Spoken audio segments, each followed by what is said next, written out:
Hola a todos. Me alegra que me acompañes hoy. Tengo algo que de hecho es central para la fe cristiana y lo compartiré contigo ahora. Es una de las cosas que impulsa el reino de Dios hacia adelante y también nos trae bendición individual y corporativamente como iglesias locales. Entonces te pido que si tienes una Biblia, tómala y entraremos a la palabra de Dios juntos. Esto te va a ayudar a entrar en el futuro con tu Salvador Jesucristo. Hola, soy Bayless Conley. En la vida todos enfrentamos incertidumbre, ya sean problemas financieros, valles relacionales, una crisis de salud, o solo intentamos descubrir nuestro propósito. Una cosa es segura: Dios te ve, Él te ama, y no importa lo que estés enfrentando, Él tiene las respuestas.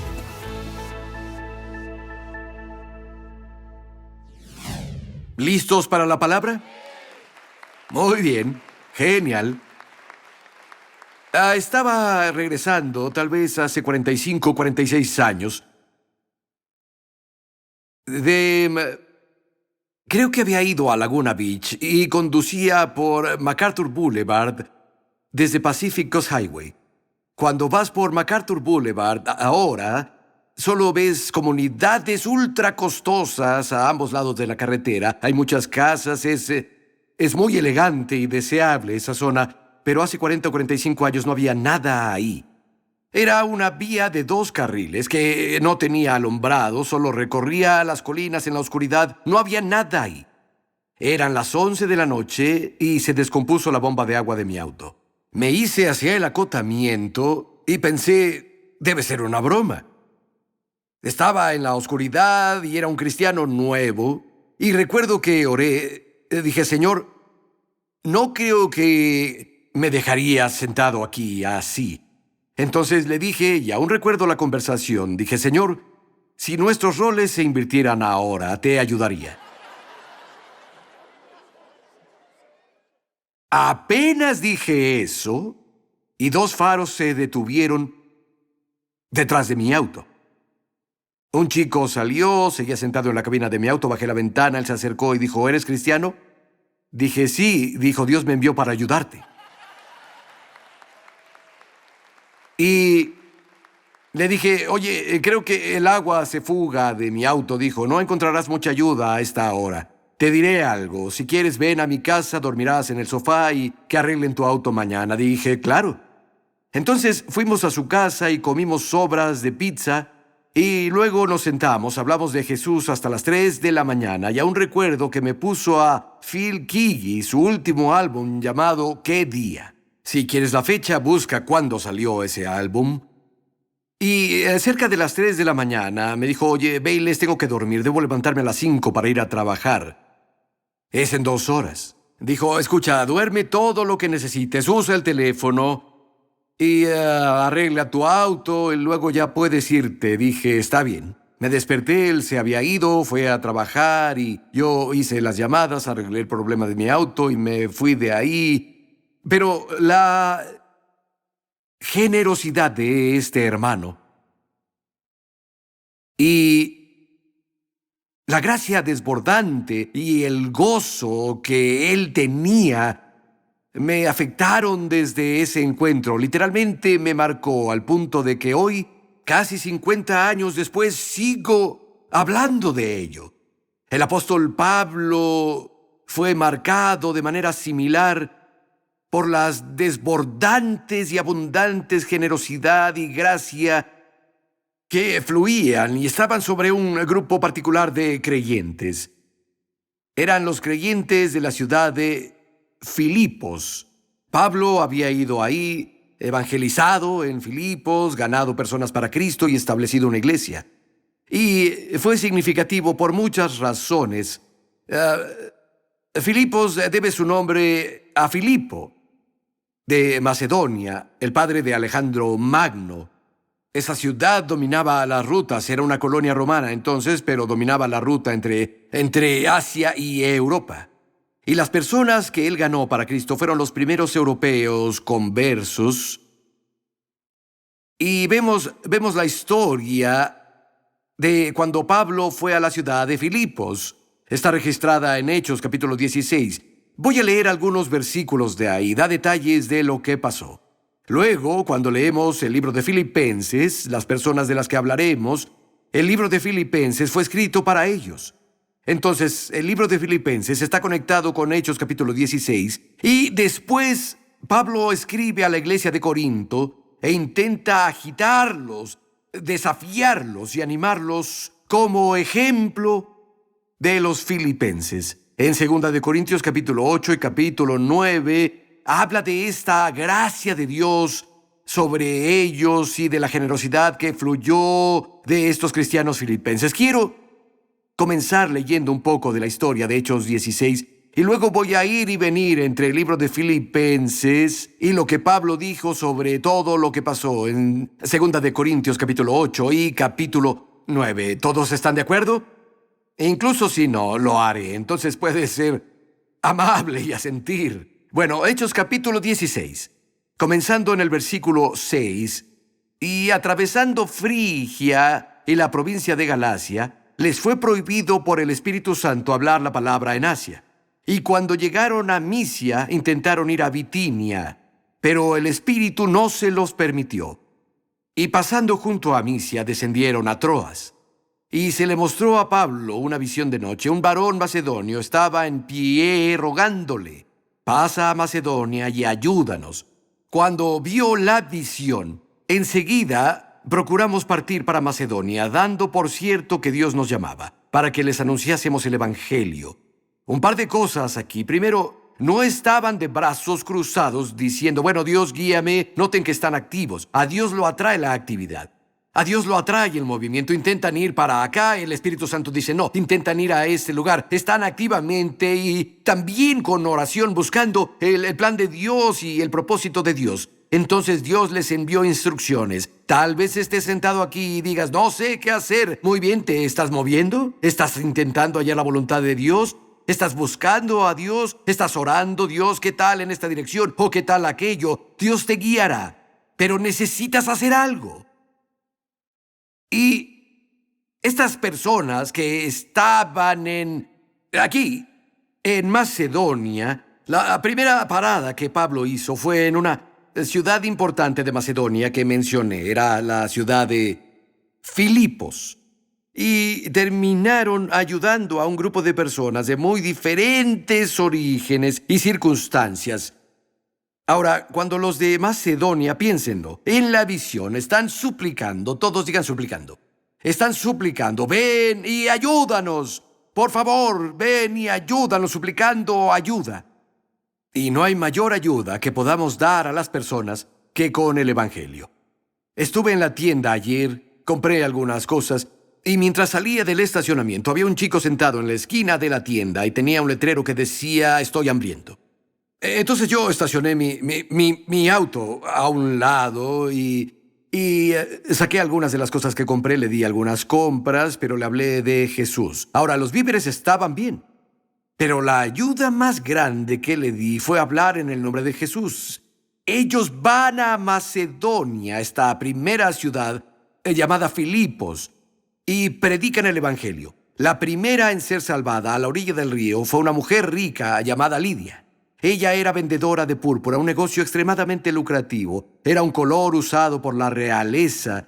Ella era de la ciudad de Titaria. Ella viajó mucho. Ella era rica, tenía una casa grande, tenía trabajadores, tenía sirvientes, pero estaba vacía por dentro. Ella es el tipo de persona que mucha gente vería y diría: vaya, ella es rica, ella tiene esta casa grande, viaja por todo el mundo conocido, ella tiene todas estas cosas, quiero ser ella. Quiero ser como ella, pero estaba vacía por dentro. Había algo que todo el dinero, los viajes, las nuevas ubicaciones y las conexiones nunca le dieron. Pablo le predicó el Evangelio. Ella creyó, fue bautizada y encontró esa loca pieza que faltaba del rompecabezas. Su nombre es Jesús. Entonces toda su familia, todo su equipo, todo el personal, todos creyeron, fueron salvos y se bautizaron. ¿Saben? Ellos eran personas muy normales, ni súper ricas, ni súper pobres, personas cuyas necesidades eran satisfechas. No eran pueblerinos, eran personas normales, como la mayoría de las personas del mundo. Personas a quien Dios ama, por quien Cristo murió. Personas que el cielo atesora. Personas que el cielo quiere. Y todos entraron al reino. Luego, había una esclava, la Biblia dice que estaba poseída por un espíritu maligno. Podía predecir el futuro, leía la fortuna, pero para sus dueños no era nada más que una mercancía, algo para exprimir y usar, una forma de salir adelante, una forma de ganar dinero. El apóstol Pablo expulsó al espíritu maligno de esta joven esclava. Sabía lo que era estar poseída por oscuros poderes demoníacos. Sabía lo que era tener un espíritu maligno controlándola. Y fue liberada, y estoy seguro de que ella se volvió parte de esa comunidad de creyentes. Ahora sus amos, sus dueños, estaban molestos porque ahora sus medios de ganancia acabaron. Arrastraron a Pablo y a Silas a la plaza de la ciudad, los acusaron de muchas cosas y salvajemente los golpearon. Entonces los ancianos de la ciudad los llevaron al carcelero y le dijeron: oye, mételos en la cárcel más solitaria, que estén seguros. Luego viene el siguiente personaje de la historia, el carcelero de Filipo. Seguro era un viejo ex soldado romano, un hombre que había visto muchas batallas y vivido matanzas, que era insensible y era duro. Tomó a estos hombres que fueron brutalmente golpeados y encerró sus pies en los grilletes, en esta prisión interior oscura y maloliente, y no curó sus heridas. ¿Saben qué hizo después? Se fue a dormir. Sin compasión, impasible, indiferente al sufrimiento humano. Lo único que lo despertó fue un terremoto. Creyó que todos los prisioneros se habían ido, se iba a suicidar porque él era responsable. Conocen la historia. Pablo dijo: no te mates, estamos aquí. Llegó temblando, cayó y dijo: ¿qué necesito hacer para ser salvo? Pablo dijo: si crees en el Señor Jesucristo, tú y tu casa serán salvos.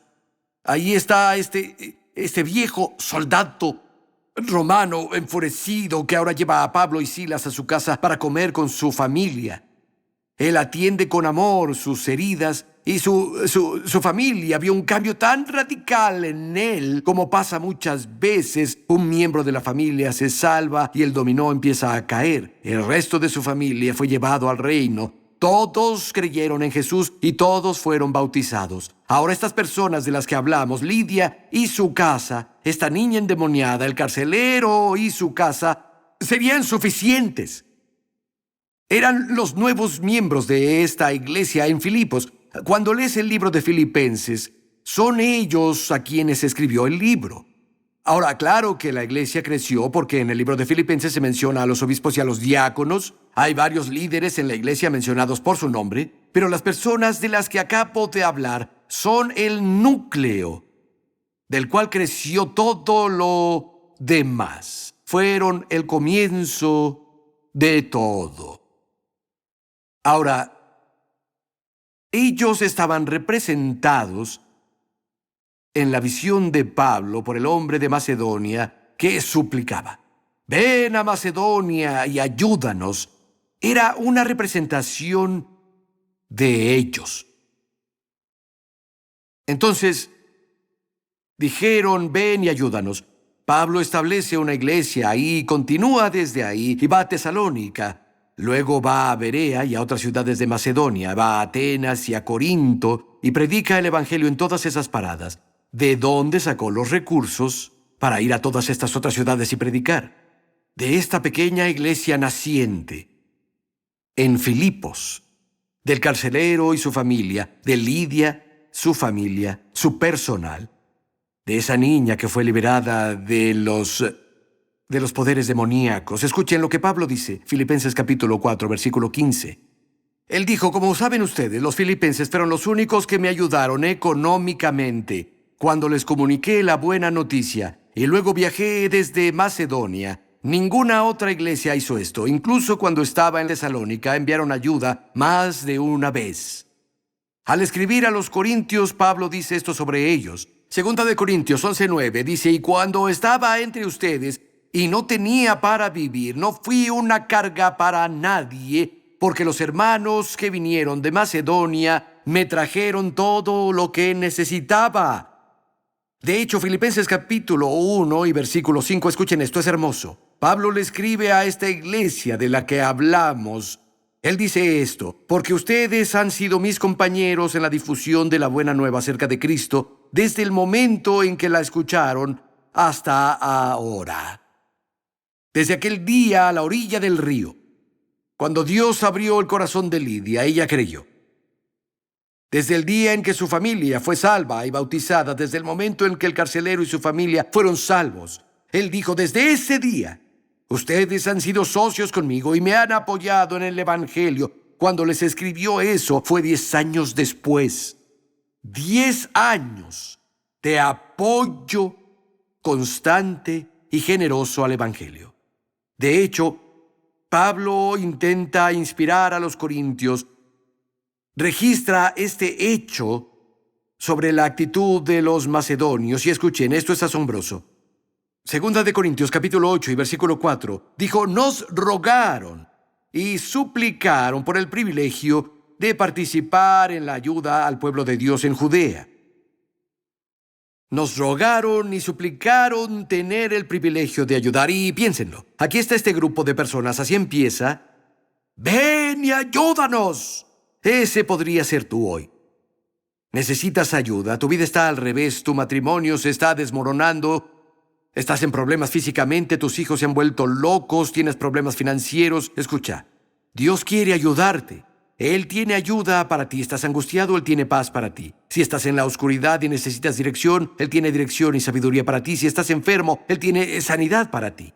Si estás oprimido, Dios tiene libertad para tu mente. Si estás perdido, Él tiene salvación para ti. Dios tiene ayuda para ti. Si estás ahí, no te sientas mal. Tal vez estás aquí hoy o estés escuchando y ese eres tú. Es como que alguien me ayude.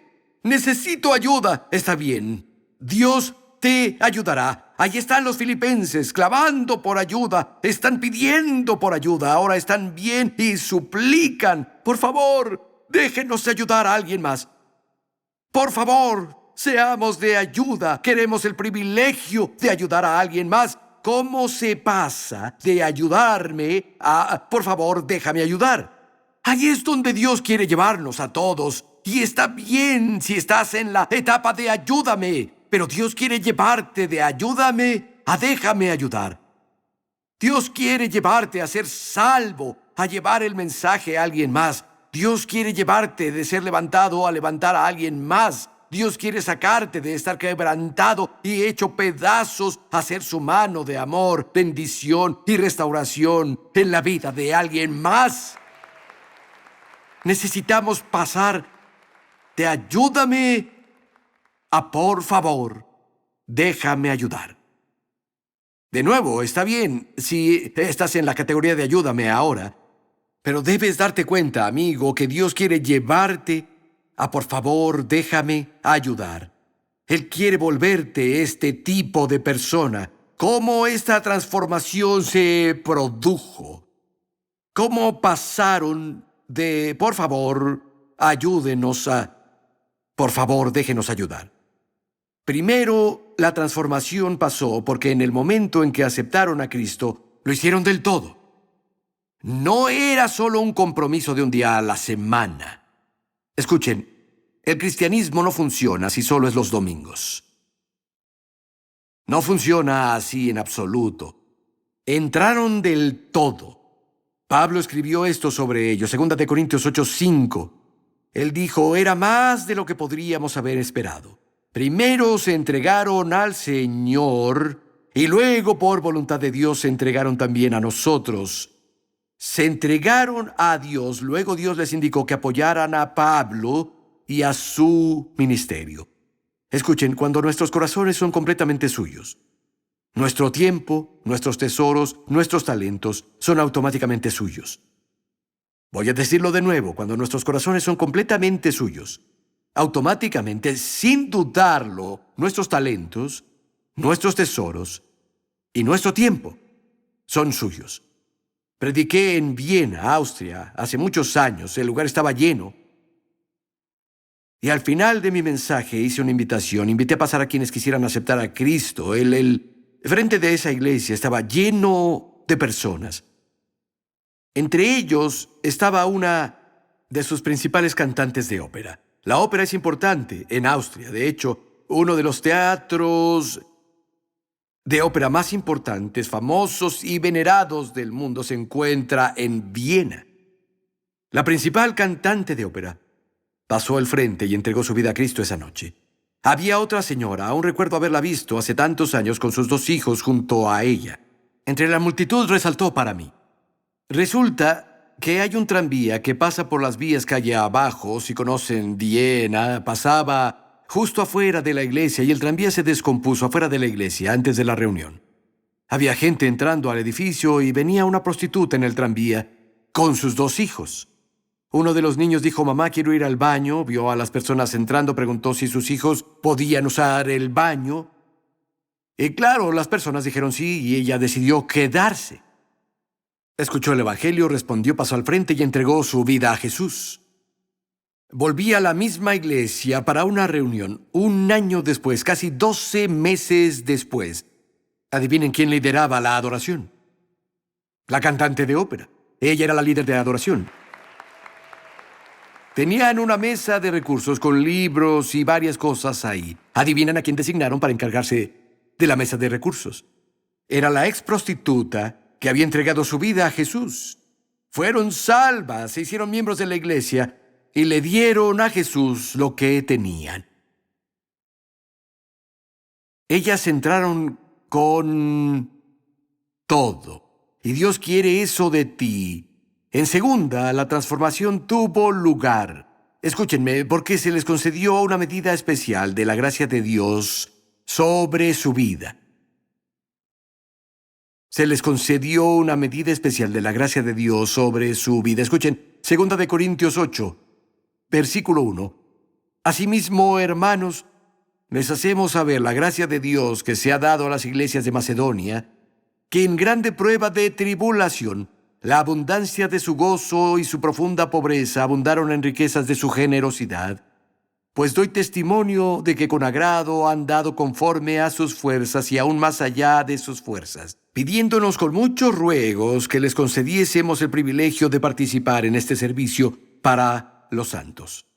Ahora, Pablo le escribe a la iglesia de Corinto: oigan, queremos que entiendan la gracia de Dios que fue otorgada a las iglesias de Macedonia. Esta es una gracia que vino además de la gracia que recibimos todos en la salvación. Era algo que la iglesia de Corinto aún no había experimentado. Entre otras cosas, la gracia de Dios nos permite obtener lo inalcanzable.